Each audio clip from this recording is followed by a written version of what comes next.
Hello students, कैसे हैं आप सब लोग।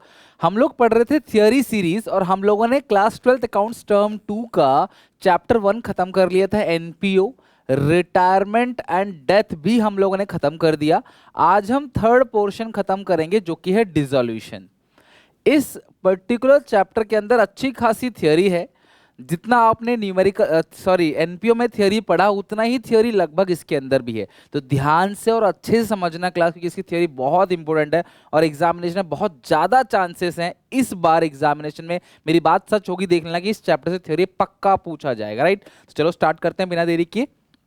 Dissolution of partnership firm. देखो, अभी तक जो आप पढ़ रहे थे वो था dissolution of partnership, change in PSR, admission, retirement, death. वहां पर पार्टनरशिप खत्म हो रही थी और एक नई पार्टनरशिप बन रही थी और बिजनेस जो है वो कंटिन्यू कर रहा था। पार्टनरशिप के रिलेशन चेंज हो रहे थे, खत्म नहीं हो रहे थे। लेकिन यहाँ पे पार्टनर्स के बीच कोई रिलेशन नहीं बचा, एबीसी के बीच कोई भी रिलेशनशिप नहीं बचा और business is cease to exist, यानी कि जो बिजनेस है वो क्लोज हो गया। राइट, तो dissolution of firm means dissolution of partnership among all the partners in a firm. सभी पार्टनर्स के बीच का कोई भी रिलेशनशिप नहीं बचा है, सब खत्म हो गया। This is called dissolution of partnership firm. अगर मैं लिखूं डिसोल्यूशन ऑफ पार्टनरशिप तो ये अलग मीनिंग क्या है, यानी फर्म चल रही है, बस पार्टनरशिप खत्म हुई है। लेकिन अगर मैं लिखूं डिसोल्यूशन ऑफ पार्टनरशिप फर्म, यानी कि पूरी पार्टनरशिप फर्म ही खत्म हो गई, अब कोई भी रिलेशन किसी के बीच नहीं बचा है और बिजनेस आपका बंद हो गया, तालाबंदी हो गई। Right, it means the end of economic relationship, end of economic relationship among the partners and business. Partner और बिजनेस के बीच में कोई भी रिलेशनशिप नहीं बचा है, पार्टनर्स के बीच में कोई भी रिलेशनशिप नहीं बचा है और बिजनेस इज क्लोज्ड, अब आपका बिजनेस बंद हो गया। This is called dissolution of partnership. जो थ्योरी तुमसे पूछा जाएगा, ये भविष्यवाणी कर रहा हूं, मोड से पूछा जाएगा, mode of dissolution of firm, यानी कि फर्म का डिसोल्यूशन किस किस तरीके से हो सकता है। आखिर क्यों जरूरत पड़ रही है यार बिजनेस को बंद करने की, तो इसके पीछे बहुत सारे रीजन है। उनमें से जो पहला रीजन है वो है बाय म्यूचुअल अग्रीमेंट। ठीक है, तीन पार्टनर है, तीनों मिलकर डिसाइड करते हैं चलो यार बंद करना है, तो बस बंद करना है, सबने म्यूचुअली डिसाइड कर लिया, अब आगे नहीं चलाना है इस बिजनेस को, बंद कर दो, कर दिया बंद। ठीक है, कंपल्सरी डिसोल्यूशन, कई बार तुम्हारे ना चाहते हुए भी डिसोल्यूशन कंपल्सरी है, बिजनेस को बंद करना कंपल्सरी है। This is called compulsory dissolution. दो केसेस में आपका बिजनेस कंपल्सरीली बंद होना ही होना है, आप चाह के भी नहीं रोक सकते। कब? When all the partners except one become insolvent. सारे पार्टनर दिवालिया हो गए। इंसॉल्वेंट समझते हो ना, इंसॉल्वेंट का मतलब क्या है? वो पर्सन जो अपनी घर बार अपनी प्रॉपर्टी को बेचने के बाद भी बिजनेस की लायबिलिटी की पेमेंट नहीं कर सकता। मतलब मेरी लायबिलिटी 10 लाख की और मेरा सब कुछ बेच बाच दोगे तो भी 2 लाख ही मिलेगा, तो यानी कि इस सिचुएशन में इंसॉल्वेंट हो गया, दिवालिया घोषित हो गया, बैंक करप्सी आप कह सकते हो इसको। ठीक है, तो when all partners except one become insolvent, अब सभी पार्टनर इंसॉल्वेंट हो गए एक को छोड़ के, तो भैया एक कौन सा पार्टनरशिप बना लेगा? पार्टनरशिप कर बनाने के लिए मिनिमम कितने लोग चाहिए होते हैं? 2 लोग। When the business of the firm become unlawful, भैया अगर आपका बिजनेस ही इलीगल हो गया, अब आटा के साथ साथ अब कोकीन चरस बेचने लगे, आपका बिजनेस इलीगल हो गया। अब दारू सप्लाई करने लगे, है ना, तो ये इलीगल बिजनेस हो गया आपका। तो दिस सिचुएशन में आपका बिजनेस कंपलसरी है, बंद हो गई होगा। ध्यान रखना, कौन सी दो सिचुएशन में? जब सारे इंसॉल्वेंट हो जाए एक को छोड़ के, या फिर जब आपका बिजनेस इलीगल हो जाए, तो आपका कंपलसरी है, बंद होगा नहीं होना। बाई नोटिस, कई बार हम नोटिस दे के पब्लिकली इन्फॉर्म करके भी बिजनेस को बंद कर देते हैं नोटिस देकर। ओके, म्यूचुअल अग्रीमेंट के अंदर क्या था कि हम सबने एक अग्रीमेंट कर लिया, इस डेट के बाद बंद करेंगे, प्री डिटरमाइन है। लेकिन भाई नोटिस का मतलब क्या है कि यहां पे आप एक पब्लिक नोटिस दे रहे हो, आप लिख के बता रहे हो पब्लिक को कि भैया हम इस डेट से बिजनेस अब बंद कर देंगे। राइट, नेक्स्ट है क्लास, यहां पे नेक्स्ट स्लाइड है on happening of an event. कभी कभी क्या होता है, किसी पर्टिकुलर इवेंट की हैपनिंग पे भी बिजनेस बंद हो जाता है, यानी आपका बिजनेस डिसॉल्व हो जाएगा अगर इनमें से कुछ भी हुआ तो। मान लो कि 3 पार्टनर है, ये 2 पार्टनर है, 2 में से एक की डेथ हो गई, बंद हो गया बिजनेस। भैया अकेला थोड़ी पार्टनरशिप चलाएगा, ये 3 भी हैं, लेकिन जो पार्टनर डेथ हुई है जिसकी, उसका सदमा इतना ज्यादा है कि अब हम आगे बिजनेस नहीं चला सकते, या फिर वो डोमिनेंट पार्टनर था, उसके बिना तो बिजनेस नहीं चल सकता, तो बंद हो गया। या फिर कोई एक पार्टनर इंसॉल्वेंट हो गया, सेम अगर 2 पार्टनर थे, एक इंसॉल्वेंट हो गया। या फिर आप ये कह सकते हो कि कोई एक ऐसा पार्टनर है जो हमारे लिए बहुत मायने रखता है, जिसकी वजह से अपना फर्म चल रहा है, और वो इंसॉल्वेंट हो गया। ऑन कंप्लीशन ऑफ वेंचर, मान लो ABCD चारों आर्किटेक्ट हैं, चारों जुड़े आपस में, बोले कि भैया एक फ्लाईओवर बनाना है, ये यहाँ पे मोदी जी ने बोल दिया कि यहाँ से फ्लाईओवर बनाओ, ठीक है। तो भैया चारों लग गए फ्लाईओवर बनाने में। अभी इस फ्लाईओवर बनाने में जो लगे हुए हैं, इसमें जो भी है ये फ्लाईओवर बन के तैयार हो गया, इनका बिजनेस खत्म हो गया, अपना बिजनेस बंद कर दो। तो यानी कि एक पर्टिकुलर काम के लिए जुड़े थे, वो काम पूरा हो गया, अपना बिजनेस बंद हो जाएगा। On the expiry of period for which the form was form. अब मान लो आपने बिजनेस बनाया था 5 साल के लिए, 5 साल पूरे हो गए तो बिजनेस बंद हो गया। तो ये हो गया इवेंट, यानी ऐसा कुछ हो जाए इवेंट जिसकी वजह से बिजनेस को बंद करना पड़े, किसी की डेथ हो जाए, इंसॉल्वेंट हो जाए कोई, आपका काम खत्म हो गया, वेंचर खत्म हो गया, फिर आप एक्सपायरी डेट आ गई आपकी, आपकी डेट जो है वो क्लोज हो गई। सबसे ज्यादा जो इंपॉर्टेंट थ्योरी है इस पूरे चैप्टर में वो ये स्लाइड है। It is very much important, और इस बार के थ्योरी में बहुत ज्यादा चांस है किसी ना किसी के सेट में ये क्वेश्चन पूछा जा सकता है। तो वो है डिसोल्यूशन बाय कोर्ट। तो कब कब आपके घर पे कोर्ट का ऑर्डर आता है कि भैया बिजनेस को बंद कर दो। डोंट वरी, ये जो पूरा का पूरा पीडीएफ है, ये एसपीसीसी मोबाइल एप्लीकेशन के फ्री स्टडी मटेरियल के अंदर आपको मिल जाएगा, तो टेंशन वाली कोई बात नहीं है, ठीक है। सबसे पहला, when a partner has become unsound mind, court कब बोलेगा? जब किसी पार्टनर की दिमागी अवस्था ठीक नहीं है, अनसाउंड है, यानी उसका दिमाग काम नहीं कर रहा है, कस्टमर आया, कस्टमर को मारने पे उतर आया, वो उसकी जान लेने पे उतर आया, तो भैया वो दिमाग काम नहीं कर रहा है, इंसान कुछ भी कर सकता है, ठीक है, वो जहर पी सकता है, वो आग पकड़ सकता है, कुछ भी कर सकता है। तो when a partner become unsound mind, तो उस सिचुएशन में कोर्ट आपको भेज सकता है नोटिस कि भैया अपना बिजनेस आप बंद कर दो। When a partner permanently incapable, देखो अनसाउंड माइंड है कि एक पर्टिकुलर सिचुएशन में उसका दिमाग काम नहीं कर रहा, permanently incapable of performing his duty, यानी कि वो अपनी जो एक पार्टनर की ड्यूटीज होती है वो ड्यूटी परफॉर्म करने के लिए परमानेंटली इनकैपेबल है, यानी कि परमानेंटली वो इस हालत में नहीं है कि अपनी ड्यूटी को परफॉर्म कर सके, अपने काम को कर सके, जिसकी वजह से आपको उसको भैया कोर्ट ऑर्डर भेज देगा कि भैया बंद करना है। या फिर when a partner is found guilty of misconduct, आपने कुछ गलत किया, कस्टमर के साथ धोखाधड़ी की, क्रिएटर के साथ धोखाधड़ी की, कुछ गलत सामान बेचा और आप पकड़े गए, फाउंड हो गए, class guilty of misconduct. Continuously breach of contract, breach का मतलब होता है तोड़ना, तो आप कंटिन्यूअसली कॉन्ट्रैक्ट तोड़ रहे हो क्लास, पार्टनर और पार्टनर्स, मतलब पार्टनर जो है वो कंटिन्यूअसली कॉन्ट्रैक्ट को तोड़े जा रहे हैं। मान लो एक कॉन्ट्रैक्ट हमने बनाया उसको परफॉर्म नहीं किया, फिर एक कॉन्ट्रैक्ट, मान लो हमने शादियों में टेंट लगाने का काम किया है, ठीक है, केटरिंग काम किया, भाई शादी में टेंट लगाने का काम किया, केटरिंग काम किया, नहीं कर पाए, लास्ट डेट पे बेचारा उनकी मतलब हमारी वजह से उनकी बहुत बदनामी हुई, हमने काम अच्छे से नहीं किया, फिर हमने एक और कॉन्ट्रैक्ट लिया, फिर वो भी टाइम पे पूरा नहीं कर पाए, तो भैया कोर्ट बोलेगी भैया एक काम करो तुम बंद कर दो business. The business of the firm cannot be carried only class on except at a loss. देखो, the business of the firm cannot be carried on expect at a loss, ठीक है, यानी कि continue अगर आप business में continue losses जा रहे हो, आपने बोला ठीक है भैया इस साल मुनाफा आएगा, नहीं आया, अगले साल मुनाफा आएगा, नहीं आया, अगले साल मुनाफा आया, नहीं, कंटिन्यू लॉसेस में जा रहे हो तो भैया बंद कर दो। When a partner other than partner filling a suit, देखो सूट का मतलब होता है मुकदमा, ठीक है, when a partner other than a partner filling a suit has transfer the whole of interest to the firm और third party.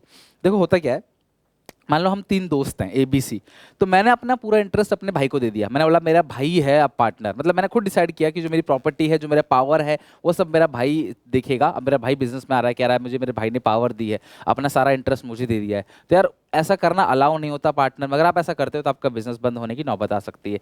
Any other reason, court ने कहा कि इनके अलावा भी और कोई भी ऐसा रीजन है जो कोर्ट कहता है कि हाँ इससे हो जाएगा, तब भी नोटिस आ सकता है। मतलब जरूरी नहीं है कि आपके पास इन 5 केस 6 केस में ही नोटिस आएगा कोर्ट से कि बिजनेस को बंद कर दो, इनके अलावा भी अगर कोर्ट को लगेगा कि यार इस ग्राउंड पे भी, इसके तहत भी हम तुम्हारा बिजनेस बंद कर सकते हैं, तो कोर्ट आपको नोटिस भेज देगा और आपका बिजनेस क्या हो जाएगा, बंद हो जाएगा। यानी कोर्ट आपके बिजनेस को बंद करा सकती है इन सारे केसेस में, राइट। तो इन पॉइंट्स में से 3-4 पॉइंट एटलीस्ट आप अच्छे से लर्न कर लेना, हार्डली 4 पॉइंट इज इनफ। कोई भी 4 पॉइंट सस्ते सस्ते आपको लग रहे हैं, अच्छे अच्छे, उन्हें लर्न कर लेना क्लास, वो एग्जामिनेशन में पूछा जा सकता है। ओके, चलो अब डिसोल्यूशन ऑफ फर्म और डिसोल्यूशन ऑफ पार्टनरशिप, इसके बीच का क्या डिफरेंस? देखो, डिसोल्यूशन ऑफ फर्म तो यही चैप्टर है, यहाँ पे आपका बिजनेस क्या हो गया, क्लोज हो गया। लेकिन डिसोल्यूशन ऑफ पार्टनरशिप में पार्टनरशिप क्लोज हुई है, फर्म अभी भी चल रहा है, ठीक है। तो सबसे पहला meaning, it means closure of the firm and end of the business relationship among all the partner। सारे पार्टनर्स के बीच रिलेशनशिप खत्म, अब किसी भी पार्टनर के बीच कोई भी रिलेशनशिप नहीं बचा है।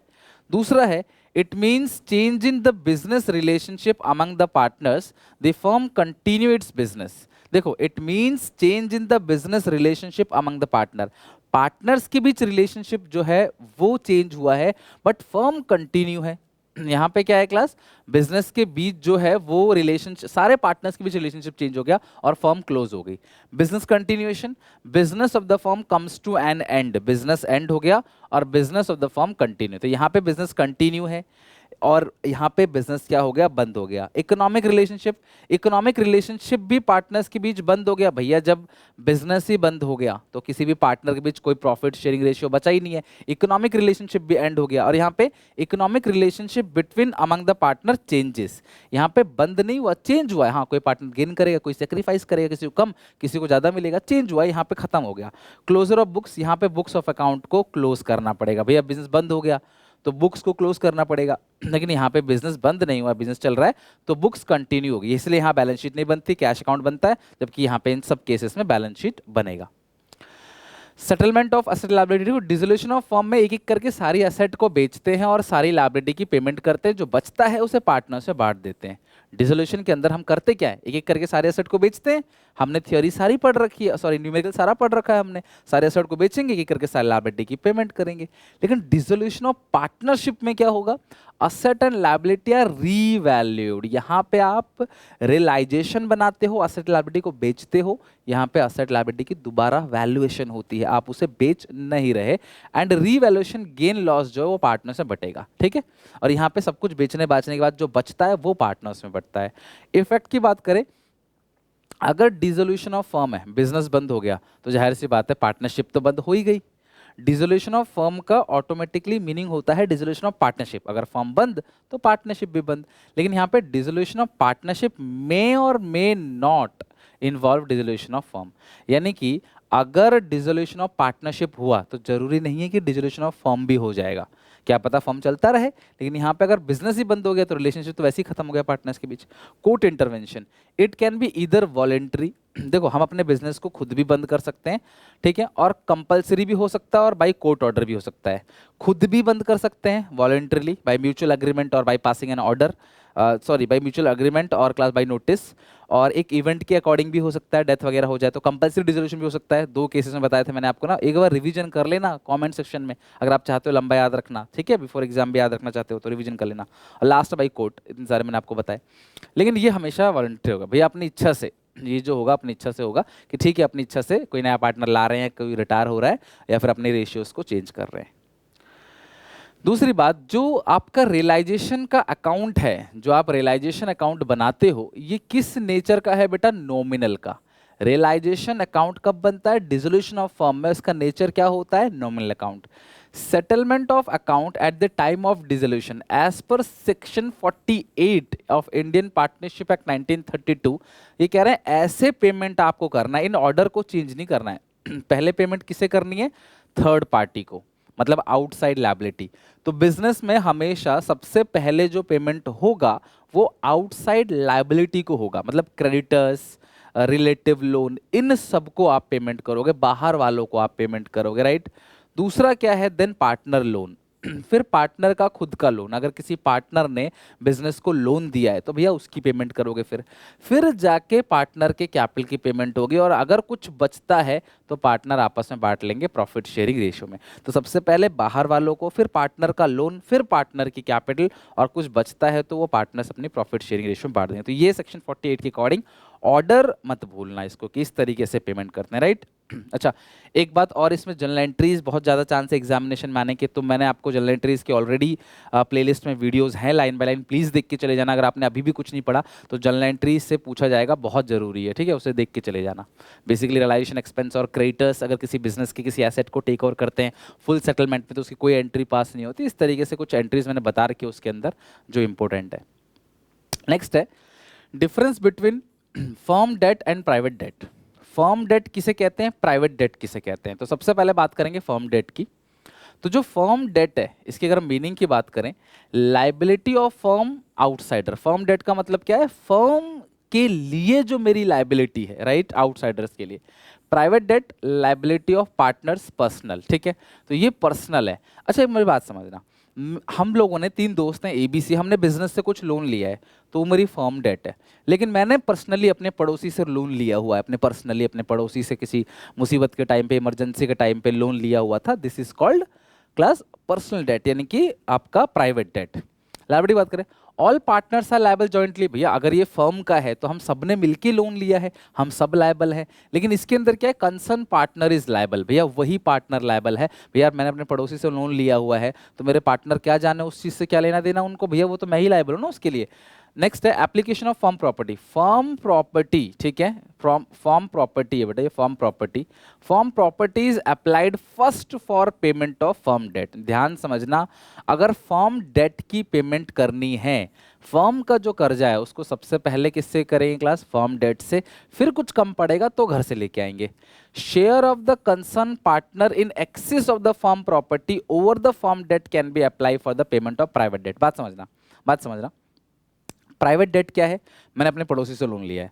फॉर्म डेट का मतलब कि हम सब ने मिलके, हमारे बिजनेस ने, हमारे पार्टनरशिप फर्म ने मिलके बैंक से कोई लोन लिया है, किसी से भी लोन लिया है। तो अगर मान लो प्राइवेट डेट, हमारा जो प्राइवेट डेट है, बिजनेस की सारी असेट को बेच के सबसे पहले प्राइवेट डेट की पेमेंट करेंगे। फिर हम तीनों पार्टनर को अगर कुछ मिलेगा तो मैं उस पैसे से ले जाके अपने पड़ोसी को पे करूंगा अपना शेयर। वही लिखा हुआ है, share of the concern partner. मैंने लोन लिया था तो मेरा share in excess of firm property, form से जो मुझे मिलेगा ओवर फॉर्म डेट, मतलब फॉर्म की डेट की पेमेंट सबसे पहले होगी। फिर जो पैसा मुझे मिलेगा उस पैसे को, वो तो जो पैसा बचेगा वो सबको बटेगा ABC को, मेरा जो है उसे मैं घर लेके आऊंगा और उस अपने पड़ोसी का लोन का पे करूंगा। अगला है applicable of private property. Excess of partners private property over his private debt can be applied towards the firm debt. मतलब क्या है, समझना बात को।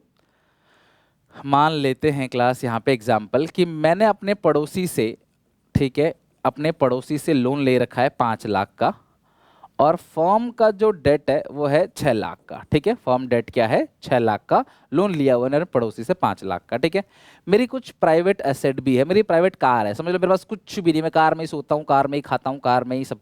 ठीक है, तो कार है, मान लो मेरी प्राइवेट कार, एग्जाम्पल ले लेते हैं, जिसकी कीमत है 6 लाख रुपए। कितनी कीमत है, 6 लाख रुपए। अब भैया अगर मैं इस 6 लाख की कार को बेचूंगा, मतलब प्राइवेट प्रॉपर्टी को बेचूंगा, तो सबसे पहले मैं प्राइवेट डेट की पेमेंट करूं या फर्म डेट की, बताओ सबसे पहले मैं पेमेंट किसी करूंगा। तो सही जवाब है सबसे पहले मैं प्राइवेट डेट की पेमेंट करूंगा। प्राइवेट प्रॉपर्टी से अपने प्राइवेट डेट की पेमेंट करूंगा, फिर जो 1 लाख रुपए बचेगा मैं उससे फर्म डेट की पेमेंट करूंगा। पड़ोसी को पहले कार लौटा के, कार बेच के सबसे पहले पेमेंट पड़ोसी को दूंगा, फिर जो बचेगा वो मैं क्लास फॉर्म डेट पे लेके चला जाऊंगा। तो अपना घर बार बेचने के बाद पहले प्राइवेट डेट को सेटल करना है, उसके बाद जो बचेगा उसको फॉर्म डेट के अंदर लेके आएंगे। यही बात यहाँ लिखी गई है। इसमें क्या लिखा है जरा चेक करो, excess of partner private property over his private debt. Private debt को देने के बाद जो एक्सेस बचेगा उससे हम फॉर्म डेट की पेमेंट कर सकते हैं। तभी तो पार्टनर्स की लायबिलिटी अनलिमिटेड होती है कि घर बार बेच के पेमेंट करना है। लेकिन घर बार बेच के डायरेक्टली पेमेंट नहीं करेंगे फॉर्म डेट की, पहले पड़ोसी की पेमेंट करेंगे, प्राइवेट डेट की पेमेंट करेंगे, फिर जो बचेगा उसे फॉर्म में लेके आएंगे। Private property is applicable first, यानी कि प्राइवेट डेट की पेमेंट करने के लिए सबसे पहले प्राइवेट प्रॉपर्टी को बेचेंगे, फर्म डेट की पेमेंट करने के लिए सबसे पहले फर्म की प्रॉपर्टी को बेचेंगे। ये ध्यान रखना आप, ठीक है। तो प्राइवेट प्रॉपर्टी को बेच के प्राइवेट डेट की पेमेंट करेंगे, फिर जो बचेगा उससे हम लोग क्या करेंगे, फर्म के डेट की पेमेंट करेंगे। जैसे मैंने एग्जांपल बताया, लाइक मेरा कर्जा ज्यादा है तो घर बार बेच के पड़ोसी को सेटल करूंगा, अपने जो मैंने पर्सनल लेवल पे जो लोन ले रखे हैं वो सेटल करूंगा, फिर भी कुछ बच जाता है तो मैं उसे फर्म में लेके आऊंगा। तो ये है क्लास सारा का सारा डिसोल्यूशन। बेसिकली जो थ्योरी थी वो ये कवर, एक लास्ट रीवैल्यूएशन और रिलाइजेशन अकाउंट डिफरेंस है, देन ये खत्म हो जाएगा। मोड ऑफ डिसोल्यूशन इस पूरे के पूरे यूनिट में बहुत ज्यादा इंपॉर्टेंट है, राइट। अब आते हैं डिफरेंस बिटवीन रीवैल्यूएशन और रिलाइजेशन अकाउंट। सबसे पहले मीनिंग की बात करें, it shows effect of revaluation of asset liability. तो भैया देखो, रीवैल्यूएशन अकाउंट शो करेगा असेट और लायबिलिटी की रीवैल्यूएशन होती है, दोबारा वैल्यूएशन करते हैं, लेकिन यहाँ पे असेट को बेचते हैं और लायबिलिटी की पेमेंट करते हैं। रियलाइजेशन अकाउंट वो अकाउंट है जहाँ पे हम असेट को बेचेंगे और लायबिलिटी की पेमेंट करेंगे, जबकि रीवैल्यूएशन में असेट और लायबिलिटी की सिर्फ दोबारा वैल्यूएशन होगी। ऑब्जेक्टिव की बात करें, रीवैल्यूएशन गेन और लॉस निकालने के लिए रीवैल्यूएशन अकाउंट बनाते हैं, जबकि रियलाइजेशन गेन और लॉस निकालने के लिए हम बनाते हैं रियलाइजेशन अकाउंट। टाइम की बात करें तो ये एडमिशन में भी बनता है, रिटायरमेंट में भी बनता है, चेंज इन PSR में भी बनता है और डेथ में भी बनता है। ये अकेला किसमें बनता है, डिसोल्यूशन। तो जो रियलाइजेशन अकाउंट है, दोनों का नेचर नॉमिनली, दोनों नॉमिनल नेचर है, लेकिन ये बनता है बाकी सब चैप्टर्स में, ये बनता है डिसोल्यूशन में। फ्रीक्वेंसी ऑफ प्रिपरेशन, तो ये कई बार बन सकता है साल में, अगर मान लो 2 बार एडमिशन हो गया, 2 बार रिटायरमेंट हो गया, तो ये 2 बार ही बन सकता है। लेकिन ये एक ही बार बनता है क्लास पूरी लाइफ टाइम में, क्योंकि भाई जब बंद होगा बिजनेस तभी, अब बंद बार बार थोड़ी होगा, फिर तो नया बन जाएगा बिजनेस, तो नया बिजनेस हो जाएगा। ये बिजनेस जब बंद होगा तो रिलाइजेशन अकाउंट, लेकिन ये कई बार बन सकता है। मान लो कोई बीच में एडमिट हो गया, कोई रिटायर हो गया, तो ये कई बार बन सकता है रिवैल्यूएशन। बट जो रियलाइजेशन है वो तभी बनेगा जब बिजनेस बंद होगा। नेचर दोनों का नॉमिनल, उस पर कोई डिफरेंस नहीं है। इफेक्ट की बात करें, हियर असेट लायबिलिटी की सिर्फ रीवैल्यूएशन की जाती है, दोबारा वैल्यूएशन किया जाता है, और यहाँ पे असेट पे सेल किया जाता है, लायबिलिटी की पेमेंट की जाती है। बेसिकली ये पहले जैसा ही एक पॉइंट हो गया। तो ये आपका डिफरेंस हो गया, क्योंकि देखो बहुत बड़े बड़े क्वेश्चन तो पूछे नहीं जाने वाले, तो आप चैप्टर मतलब हार्डली एक न्यूमेरिकल ही आना है इससे 5 नंबर का, तो और मे भी आपको क्लास 2 नंबर में थ्योरी भी पूछी जा सकती है, तो बी केयरफुल, अच्छे से पढ़ लेना इसको। और यहाँ पे ये चैप्टर जो है हमारा पूरी तरीके से खत्म हो गया, राइट। तो आप मुझे बताना कमेंट करके कैसा लगा आपको, अच्छे से थ्योरी हो गई कि नहीं पूरी चैप्टर की याद। एसपीसीसी मोबाइल एप्लीकेशन से फ्री स्टडी मटेरियल भी, या फिर हमारा जो टेलीग्राम चैनल है सुनील पांडा 2021-22, वहाँ से जाकर आप इसको फ्री ऑफ कॉस्ट ले सकते हो। Take care, bye bye. Video अच्छी लगी तो प्लीज़ यार लाइक कमेंट शेयर में कोई कंजूसी मत करना, अपने सारे फ्रेंड सर्कल में, अपने दोस्तों में, हर ग्रुप में, टेलीग्राम, जहाँ भी, व्हाट्सएप, आप इसको शेयर करना चाहो शेयर करना। मिलते हैं नेक्स्ट वीडियो में क्लास एक नए टॉपिक के थ्योरी के साथ। Take care, bye bye.